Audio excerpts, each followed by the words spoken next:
প্রয়াত প্রাক্তন মুখ্যমন্ত্রী বুদ্ধদেব ভট্টাচার্য ৮০ বছর বয়স হয়েছিল তার। বালিগঞ্জে পাম অ্যাভিনিউ এর বাড়িতে প্রয়াত হয়েছেন তিনি। রেখে গেলেন স্ত্রী ও এক সন্তানকে। দীর্ঘ ৫ দশকের রাজনৈতিক জীবন। প্রথমে কাশীপুর বেলগাছিয়া কেন্দ্রের বিধায়ক ছিলেন তিনি। এরপর ১৯৮৭ সালে যাদবপুর কেন্দ্র থেকে ভোটে দাঁড়ান।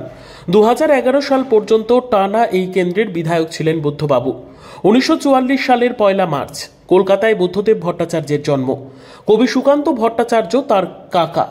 আজীবন বামপন্থায় বিশ্বাসী এই মানুষটির রুচিবোধ নিয়ে এখনো চর্চা হয়।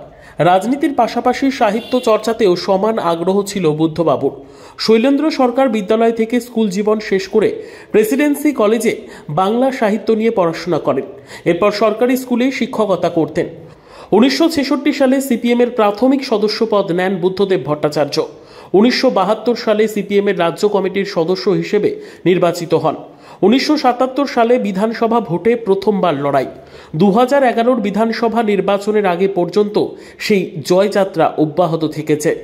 রাজ্যের বিভিন্ন দপ্তর সামলেছেন তিনি। তথ্য সংস্কৃতি দপ্তর থেকে পর্যটন, নগর উন্নয়ন, কখনো পূর্ণমন্ত্রী, কখনো আবার সাময়িকভাবে সামলেছেন দফতর। ১৯৯৬ সালের পর স্বরাষ্ট্র দপ্তরের মন্ত্রী ছিলেন বুদ্ধদেব ভট্টাচার্য। ১৯৯৯ সালে ডেপুটি মুখ্যমন্ত্রী হন তিনি। জ্যোতি বসু অবসর নেওয়ার পর ২০০০ সালে মুখ্যমন্ত্রী পদে বসেন বুদ্ধবাবু। বাংলায় ৩৪ বছরের বাম রাজত্বের শেষের ১০ বছরের মুখ্যমন্ত্রী তিনি।